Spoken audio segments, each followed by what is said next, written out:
Hey y'all, Jamilyn here. This is the second Global Gossip, and this one actually is going to be global. So I am going a different direction with my YouTube page, just out of purely wanting to really dig deep into some of the things that are going on in our world. Because some things just don't sit right with me, and I'm like, okay, this is a little weird. So I'm going to try to help my friends understand what's going on. So my second request was on the Myanmar conflict, or coup, whatever you want to call it. So before I start on what just happened, I got to take you back a little bit. This country is still referred to as Burma by a lot of places, US included, and UK, I believe, as well. And I will be posting right up here above my head at times some pictures and videos as I edit of what I'm talking about.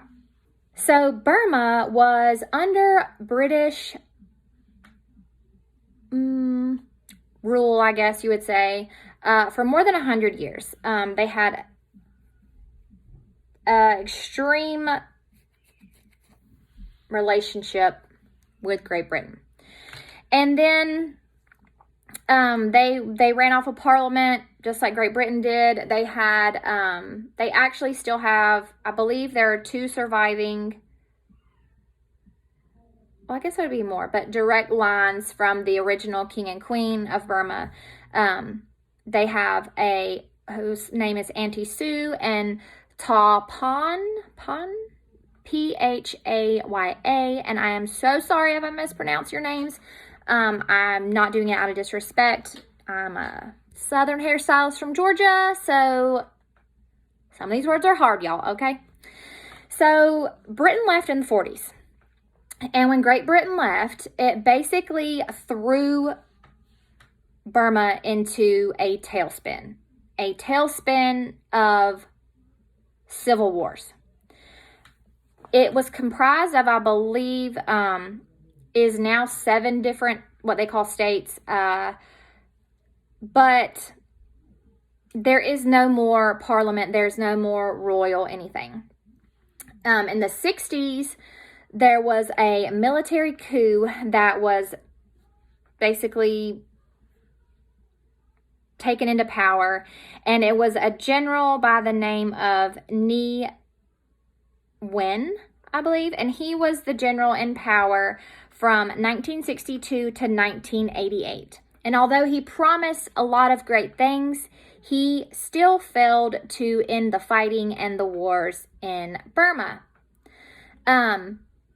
There are a lot of cultural and ethnical differences in Burma. There's several religions, even though it's predominantly Buddhist. They do have, to this day, they still have a, I don't know, what you would call it, territory. Well, I guess it's actually not really a territory right now, of Muslim people that they all, I guess they kind of stayed within their ethnic or religious backgrounds. Probably more religious, because I'm assuming probably more religious. I'm going to say they went with that opinion. Some of these, I am stating facts here now, y'all, but I will insert my opinion at times, so don't come for me when I say certain things. Those are my opinions. I mean, you can come for me if you want, but so Myanmar has been a country of turmoil and civil unrest for over, I don't even know how many years. Honest to God, don't even know how many years. I'm assuming when Britain was in power there was some form of order, but once the military took over, when Britain left and it was unrest for 20-something years, then the military took over. Although it seemed like an extreme version, I think a lot of people thought, hey, we're going to get back to some normalcy with the military being in power. Not what happened. So the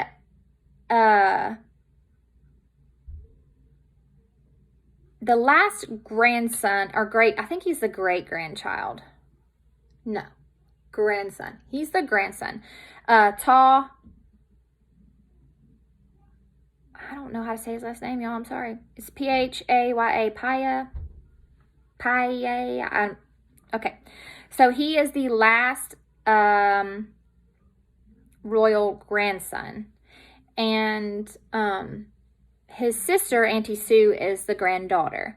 Now, they don't even get together because when the military sees them get together, they think something's going to happen and they're trying to bring back, I guess, Parliament.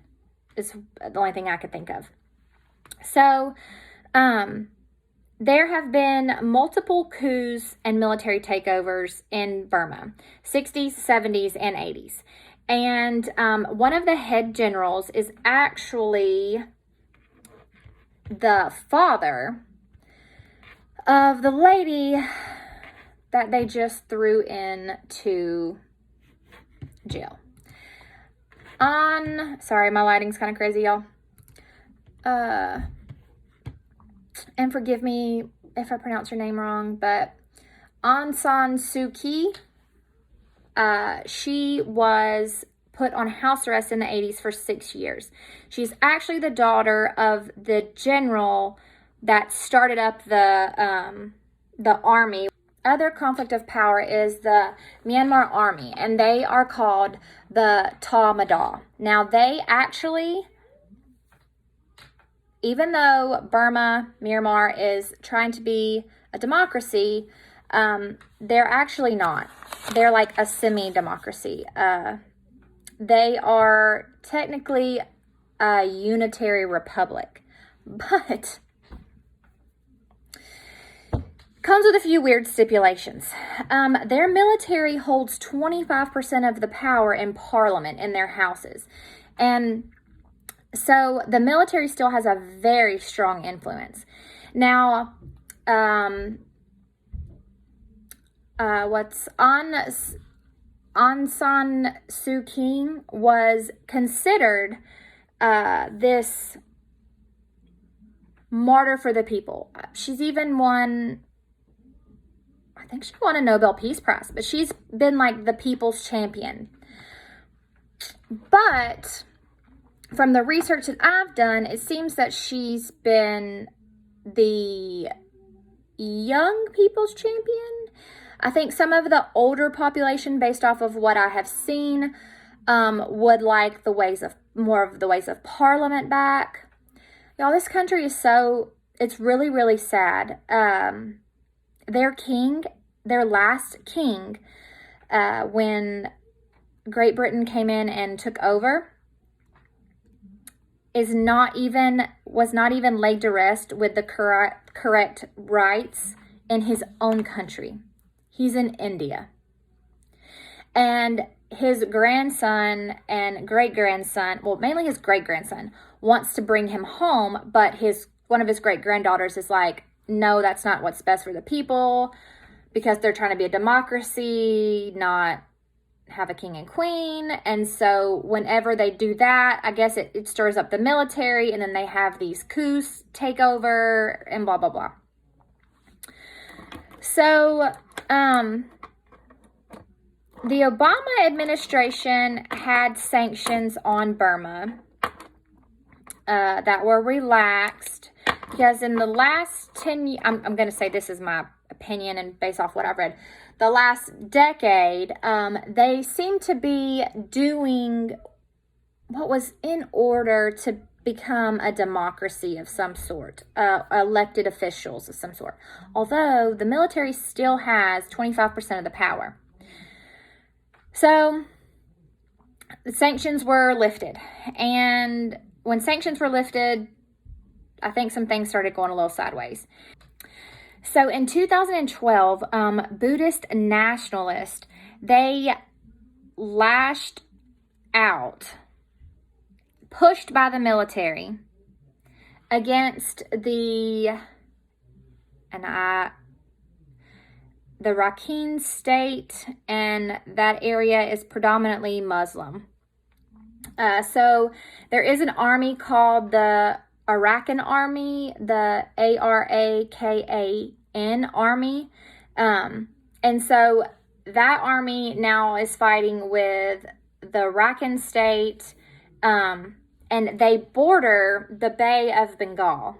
So if you're a country that's bordered by China, Thailand, India, and you're in war at all times, basically, you have civil unrest all over the place. That Bay of Bengal is a point of access. So they're wanting to put currently a deep water port.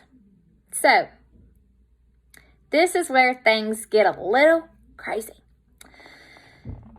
So they had their last election in November of 2020, just like the United States. And the military basically come in and said it was fraudulent and took over. Now, the weird thing about Burma, or Myanmar, however, whatever one you want to call it, I'm not sure the political term, but for the U.S. it's Burma. They have some really crazy citizenship laws. They're very, very strict. There are, to legally vote, there are 3 ways to vote in Myanmar legally. You are by namely, associate, or naturalized. Don't ask me how you get one of those things, but basically saying that they say on San Yuki, probably just really butchered that. I'm so sorry. There's so many crazy names on here. Not crazy, but like hard to pronounce for myself. My little southern self at my... They basically say she's an illegitimate leader because she married a man outside the country and she left the country. And then she had 2 children with him. And since their children are not both from Burmese or Myanmar nationalists, that they are illegitimate and not citizens. See where it gets a little sideways? Okay, so China. China is the border. Now, there's a lot going on here with the U.S. with the Keystone Pipeline and all that, and that's a whole nother video I'm probably going to do. But currently, this is my opinion.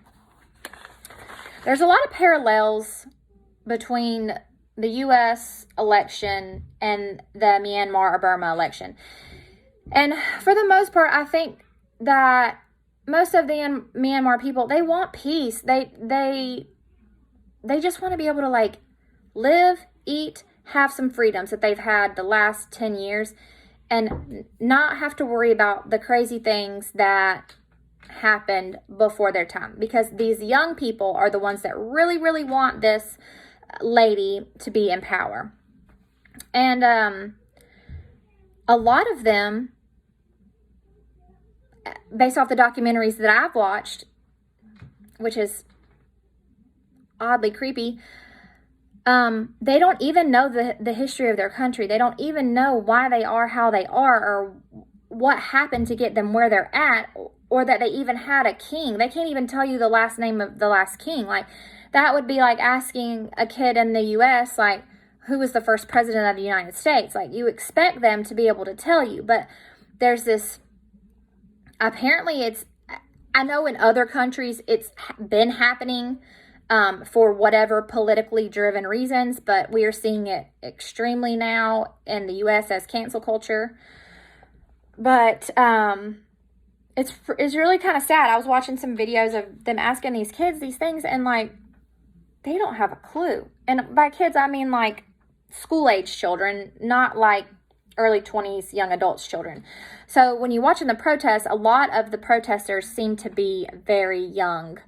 I would say college-age young adults is the people. Release our leader, release our leader. So this is my theory on all this. China, they have a pipeline. I think it's pronounced Myanmar, the oil and gas pipeline. Now, it goes through a special economic zone that I cannot even begin to pronounce. And it goes right to the point of an area of where they're planning a deep water port. You're all following me? Gas and oil. Gas and oil. The pipeline has pushed in 10.8 billion tons of crude oil into China. The natural gas from Myanmar has went up since 2018, 54%. Right on into China.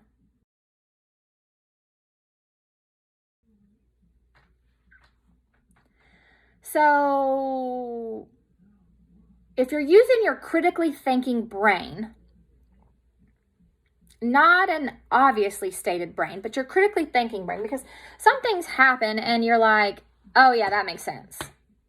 But then if you like, just scratch that surface just a little bit, you're like, okay, that doesn't really make sense. Some just saying, like, you know, it ain't adding up. It's like this. Just twisting and turning. So that's what I believe is happening. I believe wholeheartedly, based off of what I've seen in our country, and based off of what I have seen, what I can see, because, I mean, we're shown what we're shown. You have to dig. You have to look at all outlets. And I tell my friends all the time, like, I might not sip that tea, but I'm going to look in that tea. I want to know what's in that tea. Like, that's how I feel like we should be. You should want to know what's going on both sides of the aisle, on both sides of the world. You should want to know what's happening, because we have kids to raise. We have families to provide for. And these are important. These people in Burma and in Myanmar, not only do they say they don't have political prisoners, and then they'll be like, we released so many political prisoners.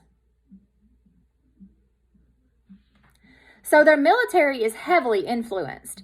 And 3 people just lost their lives. So if you're looking at the Myanmar stuff now, you see them holding up their hand like this. It has to do with, there was a 19-year-old shot in the womb and the head. So she was pregnant. So technically that's 2 right there. But I think this all has to do with the Communist Party and oil. Because by pumping it in from there,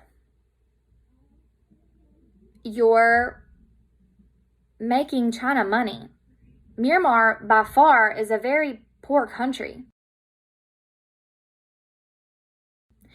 Not to mention that the Muslim population there is basically living in a genocide. And that's why this lady is not, her popularity is kind of tanked in the Western world, because of the, and I can't pronounce, and I'm not being disrespectful, but the Rohingya fled Myanmar into Bangladesh in 16 and 17. There are currently 24 concentration camps, well, I say currently, as of 2018, that all have this ethnic background, this religious background, this one group of people. And they actually have, just like Hitler, families separated, some families here, some families there. Now, I don't know that they're, the pictures I've seen, their living conditions definitely don't look, using the word, they don't look good, moral. They're terrible. They're terrible. Honestly, what it reminded me of is like the Trail of Tears that I learned about in school. These people marching with soldiers, gun drawn, And these people are like in a line carrying what they could carry, muddied, skinny. Burmese are small people, I think, just by design. So they're not, I mean, I'm not saying there's not going to be like 6'4" Myanmar man, but from what I've seen, most of them are pretty tiny, petite people. They're marching and they're putting them in these camps and just being like, there you are. So, in my opinion, and based off of what I found, their elected leader that the military says was a illegitimate leader, I believe they say that it was fraudulent based off her illegitimate citizenship and based off the fact that they have a communist party breathing down their neck because of this pipeline. Because what she wanted to do was set up a port, that deep sea port, and go to India. She didn't necessarily, I don't think, want to deal with China. So she was trying to go around. And then the military was like, no. Took her out. Not literally, but I don't know if she's been released, if she's home and on house arrest again. She served 6 years of house arrest in the 80s to 90s, so that wouldn't be a new thing for her, but still kind of sucks. She jokes about her house being bugged, and we all know that that's a possibility. Project Hurricane.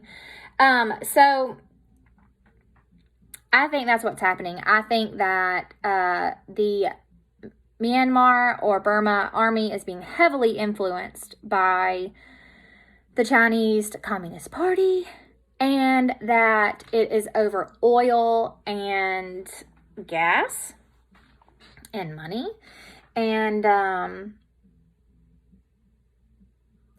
that's what it is. And the problem with, they have these different regimes within their country that are still fighting, still civil war. They only had a semi-democracy for 10 years, and now for the next year they're under a declared state of military emergency, which basically means military's in power. I think they have curfews. They don't have internet right now. And there was a girl literally doing like I'm sure she was like some kind of influencer. She's doing a workout in front of probably what would be like a major building in one of the cities, and like the background is like this big bridge, and behind her the military coup is like going on, and she doesn't even know it. She's like working out like this, and then like she sees all this crazy stuff going on behind her. Like they did not know this was coming. Maybe some of them speculated, but they didn't know. But apparently UN is the UN Secretary General Ursula Mueller, which I don't know much about her. I'm going to find out some about her. She's the one that has posted these accusations of genocide. And there's been a lot of reports of horrendous things happening to these people. So that's my 2 cents, my global gossip. That's what I believe is going on. Biden did enact some sanctions on Burma. I think it was $1 billion sanction, which part of me is like thinking that China's just trying to dangle a carrot, just trying to get, I feel like they want to be in power of the world. That's obvious. They'll tell you that. I'm not saying all Chinese, but the Chinese Communist Party, definitely, that's what they want. And it's never worked. It's never worked. It's never been a successful Communist Party. They take over, they go to war, they end up getting, beat back down, and then it starts all over again. It's like beating a dead horse. So where we sit at now is concerning to me for those reasons. There's just, even though it's not like, it freaks me out as like Could we end up like that?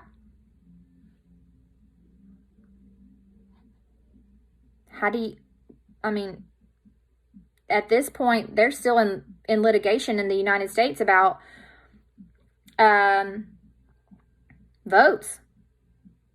So even though we have a new president, they're still dealing with lawsuits on all kind of stuff. So if we were a less civilized nation, or we fall into a less civilized nation, is this what's going to happen? They're silenced over there. Completely silenced. And I believe it's for that very reason, for the oil and the gas and the power. And a good man can be a good man, but power can make a good man corrupt in a blink of an eye, or woman. For those of you that want to hear both sides, because, I don't care. Woman, man, whatever. But I don't know that country's ever had peace. I don't know that they'll ever get peace. They don't even allow the Rohingya Muslim community. I'm just probably didn't pronounce that right. They're not even allowed citizenship. They denied them citizenship in 1982 and started just rounding them up, putting them in camps. Could you imagine? Oh yeah, you can, because that's happened before. It happens. It's happened all over the world, in some form or another. So keep your eyes open, people. Don't be stupid. Don't be stupid. Don't get so caught up in the little tiny things that you align yourself with someone or a party or a movement that you don't know their actual direction.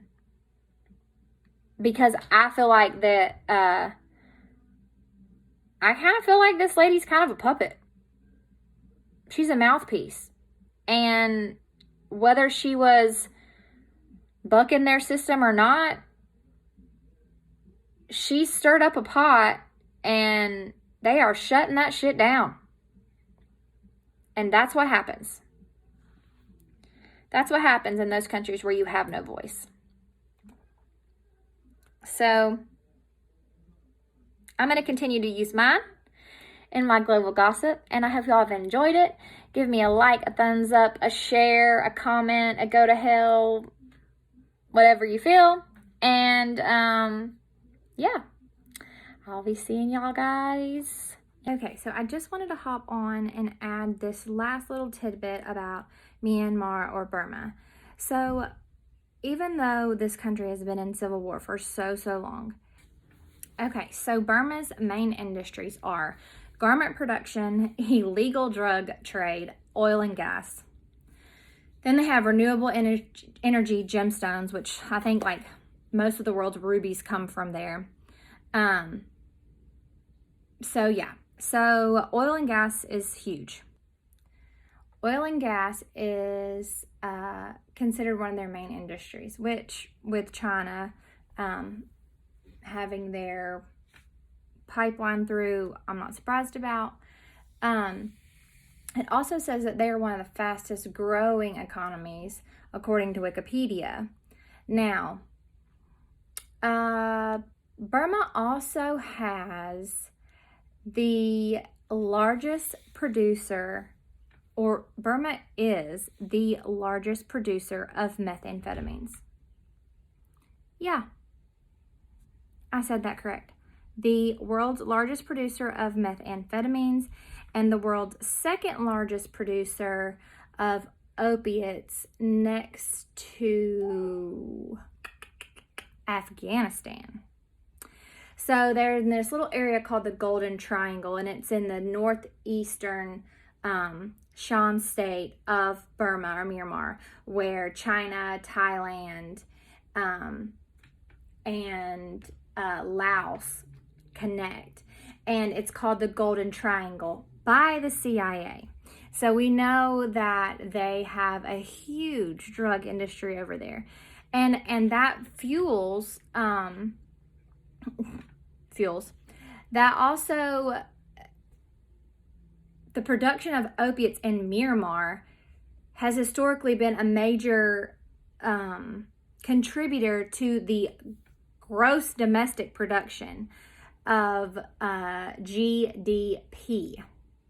And Myanmar is the world's second largest producer, like I said, of opiates, producing some 25% of the world's opiate form in parts of the Golden Triangle. And guess where these opiates then go? They go to Mexico and they go to Colombia. And when they go to Mexico, where do you think they go after that? North. Straight to the U.S. Where, by the way, we have a giant chunk of wall left to be put up that's just sitting there. Paid for, sitting there. Has nothing to do with immigration as far as like people. It has more to do with the opiate problem and the drug problem and the cartel. They're sending these people across, and they're smugglers. That's what they are. They're smugglers. And a lot of these things aren't public knowledge, but you can find them if you look. A lot of these tunnel systems that they're saying that the U.S. has blown up that found children in, I've seen a lot of pictures go around on different articles. They actually aren't, they didn't necessarily find children in there, guys. I don't think they found anybody in the last one that they went, but it was the most extravagant tunnel system they had seen, and it was like a crazy number of feet down, like 70 something feet down, and it was like 5 football fields long. It was a squared out tunnel, and a lot of those pictures that they use from there, I have seen people use those pictures in other articles saying that they're rescuing children. Now, the U.S. government and the DOJ are rescuing children and humans from child trafficking. 100% that is true. But what you don't see is that the when they're doing it, the how they're doing it. They're not going to show you that, because then you just move, you know. But the last picture I did see of them, it was a soldier in a cave-like thing, was from a tunnel that they blew up from Mexico. Not an underground tunnel system that they would use to transport important things or people in case of war. Get what I'm saying? So, like I said before, when you're scratching the surface and you don't dig deeper, literally, you're just going to be believing some of this propaganda, off the wall stuff. And I don't listen to mainstream media either. I mean, I do and I don't. Like I said, I like all the tea. I want to see all the tea in my cup, and then I figure out from there what's going on. But that's another little tidbit to add on to the Myanmar issue. And you know, Western medicine depends on us being sick. We have a giant opioid problem in the United States. A giant one. You know, Hunter knows. Giant problem with drugs, prescription or other. So, wouldn't it make sense to finish the wall, to keep these drugs coming from Myanmar or Burma, the world's largest producer of methamphetamines, and then they're cameled right over, muled, coyoted, whatever term you want to use, right on over to Colombia and right on up to Mexico, and then right on into the good old US of A.